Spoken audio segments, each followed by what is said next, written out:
வணக்கம். நீங்கள் இணைந்திருப்பது உதய டிஜிட்டல் வலையொலியின் இரவு நேர பிரதான செய்திகளுடன். செய்தி தொகுப்பு உதய டிஜிட்டல் செய்தி பிரிவு. செய்திகள் வாசிப்பவர் லிஷா தரணீஸ்வரன் மற்றும் புஷ்கரணி ரவீந்திரன். யாழ்ப்பாணம் வரணி பகுதியில் 5 காய்ச்சலினால் பீடிக்கப்பட்டு பருத்தித்துறை ஆதார மருத்துவமனையில் சேர்க்கப்பட்ட நிலையில் ஒருவர் மேலதிக சிகிச்சைக்காக யாழ்போதனா மருத்துவமனைக்கு மாற்றப்பட்டுள்ளார். யாழ்ப்பாணத்தில் அண்மை காலமாக மர்ம காய்ச்சல் பரவி வரும் நிலையில் அதனால் இதுவரையில் 7 பேர் வரை உயிரிழந்துள்ளதாகவும் உயிரிழந்தவர்களில் சிலருக்கு எலி காய்ச்சல் உள்ளமையும் உறுதிப்படுத்தப்பட்டுள்ளது. யாழ்ப்பாணம் மாவட்டத்தின் ஒருங்கிணைப்பு குழு தலைவராக ஜனாதிபதியால் நியமிக்கப்பட்ட கடற்றொழில் நீரியல் மற்றும் கடல் வளங்கள் அமைச்சர் ராமலிங்கம் சந்திரசேகர் யாழ் மாவட்ட செயலகத்தில் இன்றைய தினம் காலை மாவட்ட ஒருங்கிணைப்பு குழு தலைவராக உத்தியோகபூர்வமாக தமது கடமையினை பொறுப்பேற்றுள்ளார். இந்த நிகழ்வில் யாழ்ப்பாணம் மாவட்டத்தின் நாடாளுமன்ற உறுப்பினர் கருணாநாதன் இளங்குமரன், மாவட்ட செயலரும் ஒருங்கிணைப்பு குழுவின் செயலாளருமான மருதலிங்கம் பிரதீபன், மேலதிக மாவட்ட செயலர் காணி, திட்டமிடல் பணிப்பாளர், உள்ளக கணக்காய்வாளர், நிர்வாக உத்தியோகத்தர் உள்ளிட்ட பதவி நிலை உத்தியோகத்தர்கள் மற்றும் உத்தியோகத்தர்கள் என பலர் கலந்து கொண்டனர்.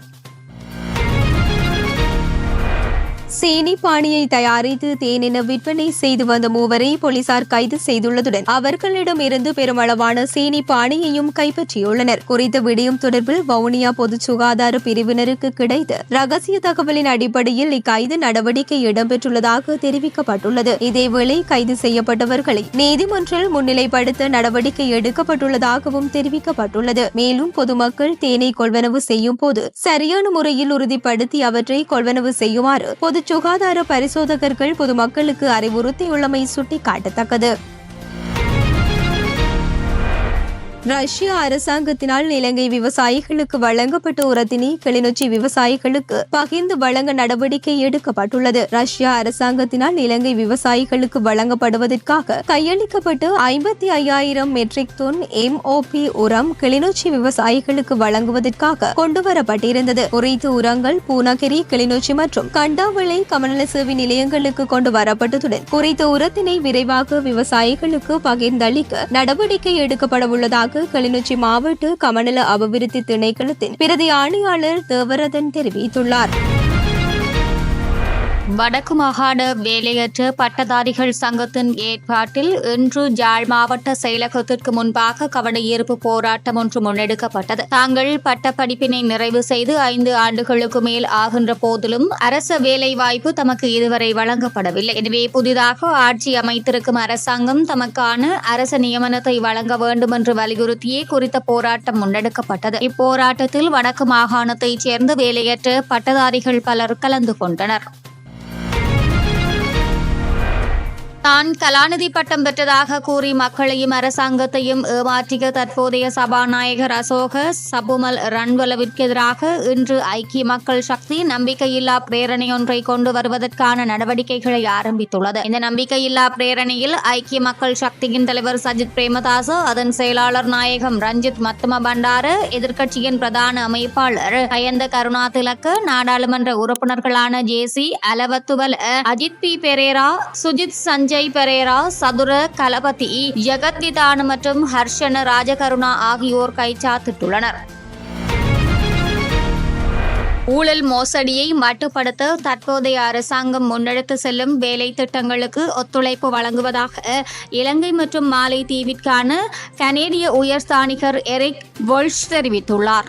ஜனாதிபதியின் செயலாளர் கலாநிதி சனத் நந்திக குமாரநாயக்க மற்றும் இலங்கை மற்றும் மாலைதீவிற்கான கனேடிய உயர்ஸ்தானிகர் எரிக் வோல்ஷ் ஆகியோருக்கு இடையில் ஜனாதிபதி அலுவலகத்தில் நேற்று நடைபெற்ற சந்திப்பின் போதே இந்த விடயங்கள் கலந்துரையாடப்பட்டன. ஊழல் மற்றும் மோசடியை ஒழிப்பது தொடர்பில் கனடா அரசாங்கத்தின் அனுபவங்களை இலங்கை அரசாங்கத்துடன் பகிர்ந்து கொள்வது தொடர்பில் இதன்போது கவனம் செலுத்தப்பட்டது. இலங்கையின் பொருளாதார பின்னடைவிற்கு முன்பு காணப்பட்ட அரசியல் கலாச்சாரமே காரணம் என சுட்டிக்காட்டிய கனேடிய உயர்ஸ்தானிகர் தற்போதைய அரசாங்கம் அந்த அரசியல் கலாச்சாரத்தை மாற்றுவதற்காக மேற்கொள்ளும் முயற்சிகளுக்கு பாராட்டும் தெரிவித்தார். இதன்போது இலங்கைக்கான கனேடிய தூதரகத்தின் 2ஆம் செயலாளர் பெட்ரிக் பிகரிங் கலந்து கொண்டமை குறிப்பிடத்தக்கது.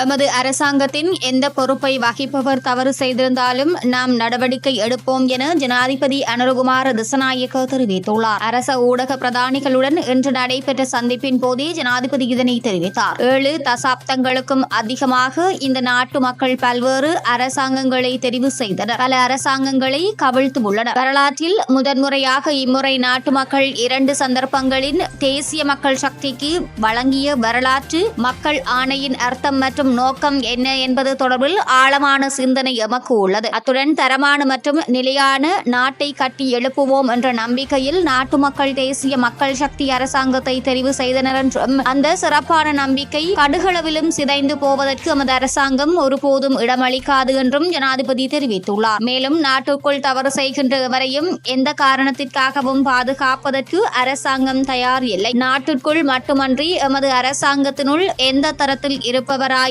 தவறு செய்தால் அதற்கு எதிரான நடவடிக்கையை எடுப்பதற்கு நாம் தயங்க போவது இல்லை. அதற்குரிய நடவடிக்கை எடுக்க வேண்டிய சரியான சந்தர்ப்பத்தில் அதனை மேற்கொள்வதற்கு நாம் இருமுறை சிந்திக்க போவதில்லை. 7 தசாப்தங்களாக ஏமாற்றங்களுக்கு உள்ளான மக்கள் மீது வைத்துள்ள நம்பிக்கையை பாதுகாக்கவும் இந்த நாட்டை மிக சிறந்த நாடாக மாற்றுவதற்கும் தான் நிபந்தனைகள் இன்றி அர்ப்பணிப்பதாகவும் தெரிவித்துள்ளமை சுட்டிக்காட்டத்தக்கது.